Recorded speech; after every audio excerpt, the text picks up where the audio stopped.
Bienvenue à Washington, l'invité, semaine spéciale, un an après l'élection de Barack Obama, pour toute cette semaine avec des grands témoins ici aux États-Unis pour revivre ce qui s'est passé depuis un an. Merci Robert Malley d'être avec nous. Vous avez été conseiller du président Clinton, vous avez notamment participé aux accords de Camp David. Aujourd'hui, vous conseillez aussi indirectement Barack Obama. Vous diriez qu'on retrouve une politique étrangère proche de celle du président Clinton, qu'on a vraiment tourné la page des années Bush?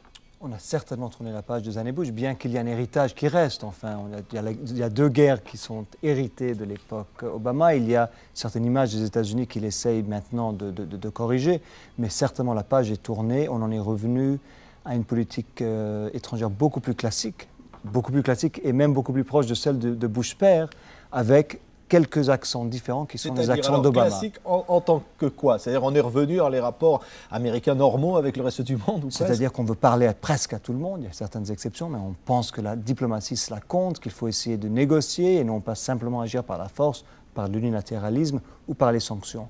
Et donc je pense que c'est cet héritage-là qui revient, mais qui est un héritage qui n'est même pas démocrate, c'est républicain autant que démocrate, mais avec des touches spéciales, avec donc cet accent de Barack Obama qui peut faire ce qu'aucun autre n'a pu faire jusqu'à maintenant, c'est-à-dire vraiment créer des liens avec certains peuples, surtout des peuples qui sont en Afrique ou ailleurs dans le tiers-monde, qui voient en lui une nouvelle face des États-Unis. Ouais. Alors d'abord, la guerre qui n'était pas la sienne, c'est l'Irak, c'était la guerre de George Bush. Celle-là, la page est tournée? Elle est tournée, elle est en train d'être tournée parce qu'il va bien falloir que les troupes reviennent, et ça c'est un engagement que Barack Obama a pris, c'est-à-dire que dès août 2010, toutes les troupes combattantes seront retirées, et puis encore 1 an et demi ou 2 ans avant que toutes les troupes ne le soient.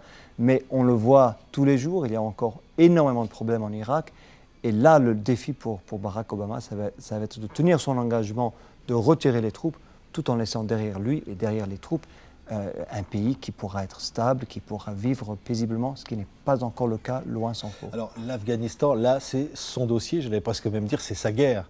Il joue peut-être son mandat ou sa réélection sur ce dossier? Écoutez, on peut dire qu'il joue son mandat sur la réforme du système de santé, sur la reprise économique, sur l'Afghanistan. Je pense qu'il s'il est réélu, ça sera parce qu'il aura fait assez bien sur assez de dossiers. Je ne sais pas si un dossier sera critique, mais l'Afghanistan, le Pakistan, c'est certainement en politique étrangère ce qui est le plus important, parce que c'est là où non seulement on a des troupes, mais au lieu de les retirer, on va sans doute les augmenter. Oui. Le Proche-Orient, c'est un sujet que vous connaissez bien. Je disais, vous avez participé à la préparation des accords de Camp David avec Bill Clinton à l'époque. Vous diriez qu'aujourd'hui, le dialogue avec cette région du monde de Barack Obama, évidemment, est différent et presque plus proche des Palestiniens, peut-être, qu'on ne l'a été? Là, c'est un dossier où je ne lui donnerai pas une note exceptionnelle, ou même très bonne, parce que pour l'instant, au bout de quelques mois, où est-ce qu'on en est? Confiance entre Israël et les États-Unis, elle a été réduite. C'est peut-être un des rares pays où la cote de popularité américaine a baissé a chuté vraiment de façon très nette depuis l'élection d'Obama. Obama a une cote de popularité de 5 ou 6% en Israël, ce qui est tout de même assez dramatique. Mais en même temps, les Arabes commencent à se poser des questions parce qu'il n'a pour l'instant rien réussi à faire entre Palestiniens et Israéliens. Donc c'est un domaine où il a tourné la page, mais la page qui est en train de s'inscrire a beaucoup de taches d'encre, a beaucoup de points d'interrogation, parce qu'on ne sait pas encore s'il va pouvoir réussir, ni très bien ce qu'il va essayer de faire. Qu'est-ce qu'il faudrait? Ouvrir un possible dialogue avec le Hamas? Ouvrir des fronts de discussion nouveaux? Je pense qu'il faut que les États-Unis s'interrogent, non pas nécessairement sur un dialogue avec le Hamas, mais sur la place du Hamas, et surtout sur la question de savoir si on peut faire la paix lorsque les Palestiniens sont autant divisés qu'ils le sont aujourd'hui.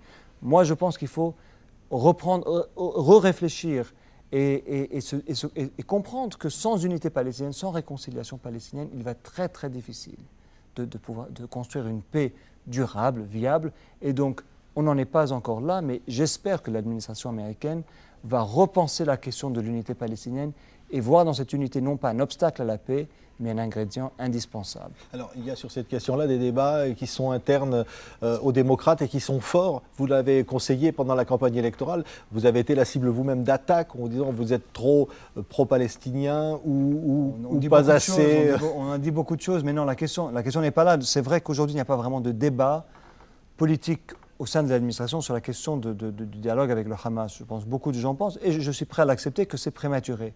Moi, ce que je dis, c'est qu'il faut réfléchir, encore une fois, à l'attitude qu'il faut avoir plus généralement envers le monde politique palestinien et le conflit israélo-palestinien en général. Et ce n'est pas une question d'être pro-palestinien ou pro-israélien. Par exemple, je pense que l'attitude de la politique américaine sur la question des colonies de peuplement a été trop loin, dans le sens que demander à Israël de totalement geler les colonies de copeuplement, c'est peut-être une position juste du point de vue légal, mais politiquement, elle était vouée à l'échec en Israël. Donc, encore une fois, ce n'est pas une question d'être pro-palestinien ou pro-israélien, c'est d'être efficace au service d'un processus de paix véritable. Il y a un véritable nouveau dialogue avec le monde arabe en général. Il y a eu le discours du Caire, à l'attention des musulmans notamment. C'est un vrai changement là. Il y a eu une vraie volonté de changement, mais ça va plus loin. Par rapport à Bush, presque tout a changé. Donc on ne peut pas. C'est vrai que l'accent, le discours est très différent vis-à-vis du monde arabe, et le discours du Caire a été très bien perçu, y compris par des islamistes ou d'autres militants du monde arabe.